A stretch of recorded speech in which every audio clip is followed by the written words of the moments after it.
In the last episode, we worked up enough money to buy a custom pasture for goats on the hill, and filled it with a complement of 29 goats. Our next project is to get a sawmill, but we've got a long ways to go to earn the $36,000.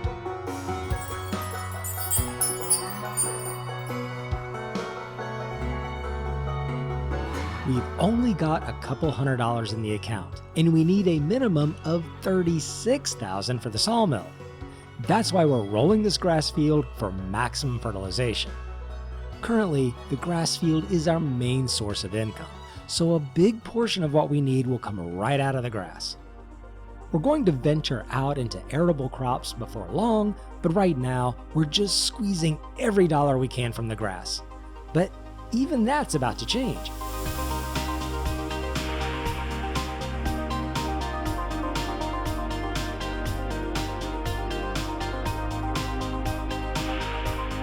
Let's get the roller folded up and turn back into the dealership and move forwards into the next month, even if an amazing quadrant baler we can't afford does pop up on the market. Okay, it's May. Let's do a check on things. The mushroom house looks good on water and plenty of storage space. The goats are 3 months old, still babies, so they're not producing much milk, and not even worth the $200 we paid for them. But they will need some water before long, and could use some more grass, so we'll go take care of that, as we admire the bits of mud stuck to the tire treads after the rain. We'll get the bucket attached and scoop up a few grass remnants down by the trees.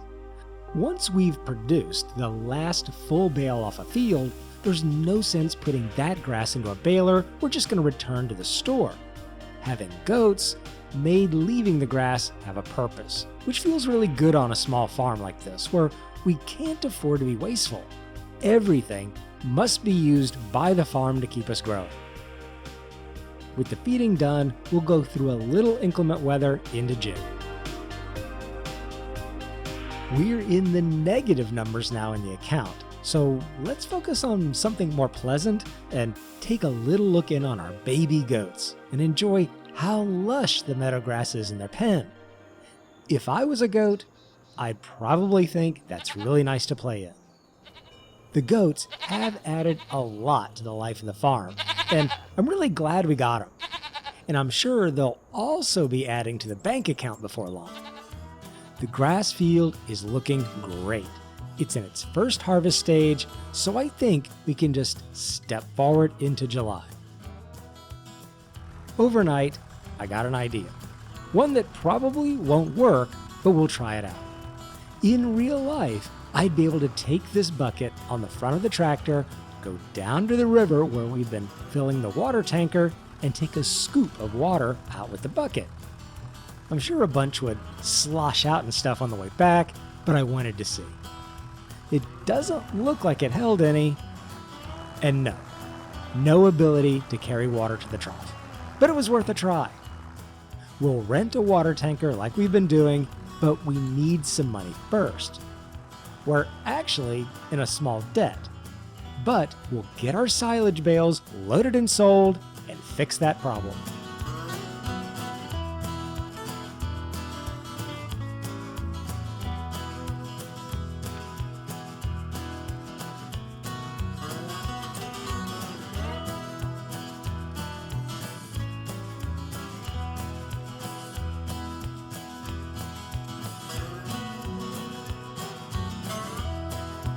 There, over $5,000 in the account, instant debt relief. Before we sell more, we'll rent the water tanker and make sure our animals are taken care of. A simple dip into the river on the way back, and I wonder if going this other way might be a shortcut up to the mushroom house. No, all it is a giant hill we have to climb. This is not the way. It's more of a long cut. But it's always good to adventure. There's all kinds of things we could discover. We'll make sure the goats are topped off. Yes, they're full. And hit the greenhouse too. One more dip into the river should do the trick, but I believe I've decided to do things different this time. This time, we're keeping the tanker. I'm going to keep it on a permanent lease and not return it, because we're needing it a lot more often for the goats. It only costs $58 a day or month in the game, and it's $300 for the full rental fee. So yeah, it's a lot cheaper to keep it rented than paying the full rental 3 or 4 times a year. Plus, it's more convenient. We'll just always have it at the farm. Alright then, let's get back to loading and sell the silage and add more money to the account.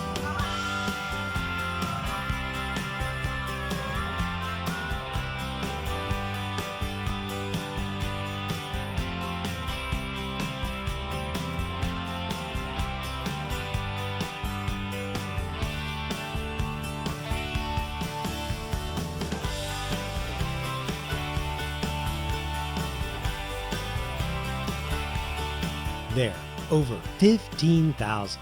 It always feels good to be back in positive numbers, even though we do spend everything we make. I think, though, we've been making reasonably good choices in a way that's investing our money back into the farm. It's been a pretty busy morning here in July. It's almost noon, and we've still got a full day ahead. This entire field of grass needs to be completely processed into more silage, which means a full round of cutting, baling, wrapping, and rolling.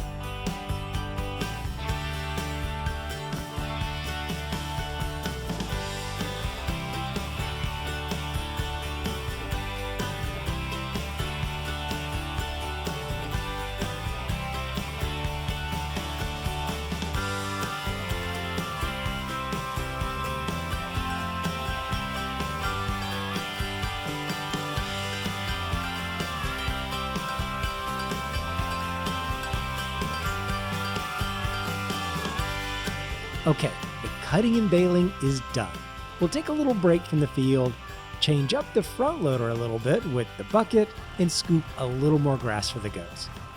As they get older, they're going to start eating more and more, and pretty soon these scraps of grass won't amount to much food. But for now, they do. So into the goat trough it goes. Okay, now on to getting these wrapped. I'm still getting a big kick out of the Anderson. It's just such a funky machine. I mean, having an all-in-one baler and wrapper would be amazing, but until we can afford something like that, this Anderson is awesome.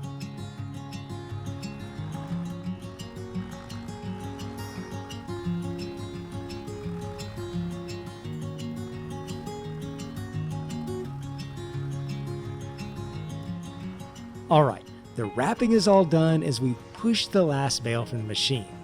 We'll remote drive it across the road and get on with the next task, the rolling.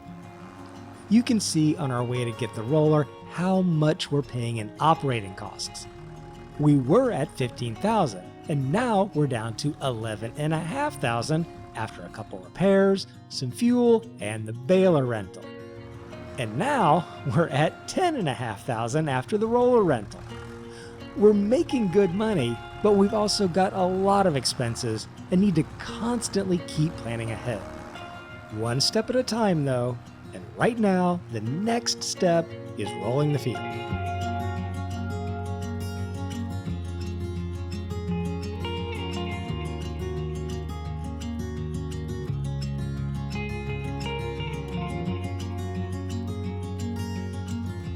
All finished. Let's get that folded up to return, and let's check the used equipment. See, there's always things like this popping up to tempt us. An $18,000 cultivator. I just mentioned wanting to get started into some arable crops, so that's something we could use. The question always is, do we need it right now?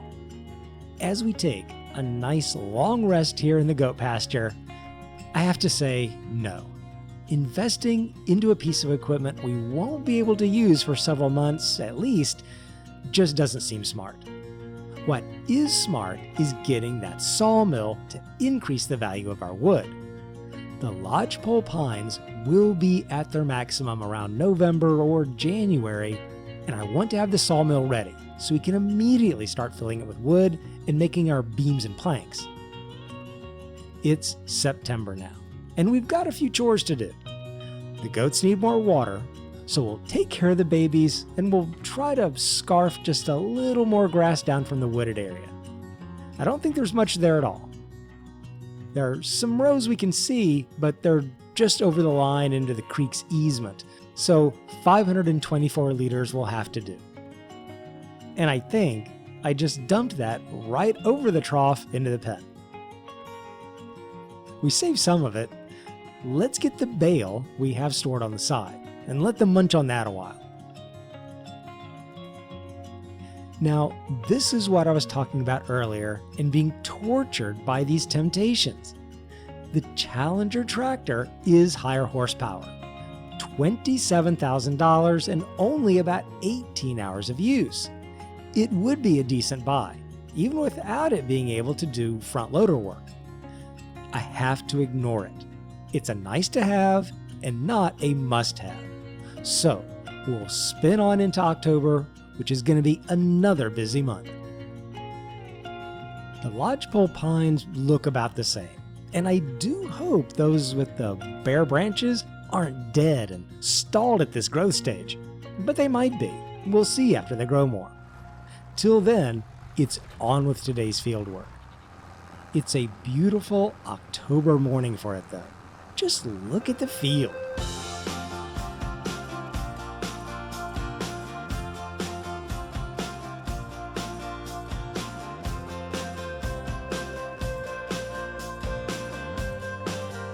Okay, so I've expressly cut the grass a little differently this time. I've cut it so I can bale up just the amount from the field, independently from whatever might be on the hills or in the lodgepole pine area. What I want to see is how many bales we can get off just what I'd cut on the field. I'm going to build more things on the hills soon, and the lodgepole pine area is just going to be a field of stumps and unusable here before long. So I want to know what I'm getting as production just off the field. You know, I'm not sure, but I think the goats have grown a little. They just don't look quite as tiny as they did on the first day. They are 8 months old, so yeah, I'm gonna say our babies have grown into children. Very nice. The silage needs a few more hours to finish fermenting, but that's not a problem anymore. We have enough money to go rent the baler and start getting the field tidied up. The tranquility of the waterside and barge watching.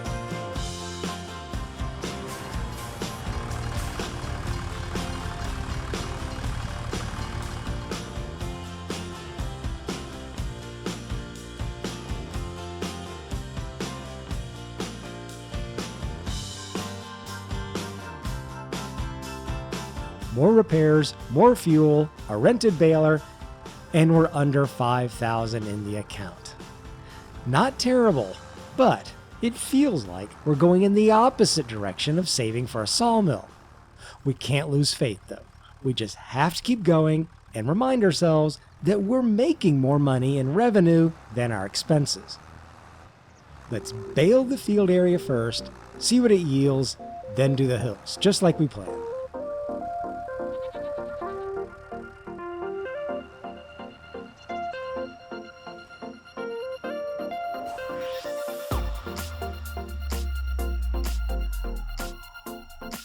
Alright, so that's 75% of a bale, and we've spit out 18 bales, so we can pretty closely say 19 bales. 18 comfortably.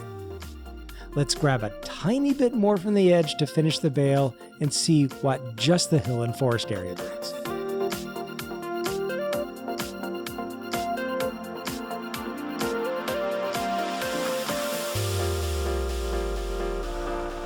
It's always a struggle getting the last bits, but we just filled up bale number 3 from the hills and pine area. We'll miss that as revenue later. It's about $2,700, but we're going to use that land for other things. As we unwrap our silage from the wet plastic and start getting all the bales loaded and sold, I might as well explain what those plans are. after we get the sawmill, there's two things I want to do. One is to get more goats. I only fenced in half the area for the first goat pasture. I plan to take the other half of that same hill, fence it in, and have a second pasture which should hold about the same amount of goats as the first one. That'll make that part unusable for mowing. For the other part of the hill, a little on past where I've been laying out my log of silage, we may need to get some more trees going, but I'll assess that once we get the sawmill started. For now though, we'll finish loading and selling our silage and see how close we can get to that sawmill.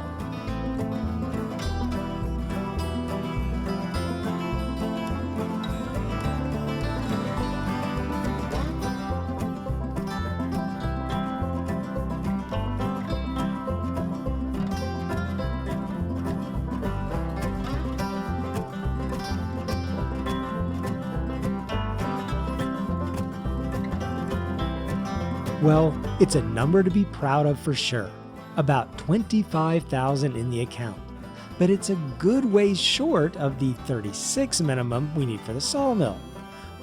What we'll do just all depends on exactly when the lodgepole pines mature. If they mature in November, I'll probably be forced to cut and sell 3 or 4 of the trees to fund the sawmill. If it's not until January, we've got options, because we'll have other things we can sell straight off. But exactly which path will lead us to the sawmill, we'll have to wait. Until the next episode. Keep tuned into the channel to see how it turns out, and I'll see you in the next one.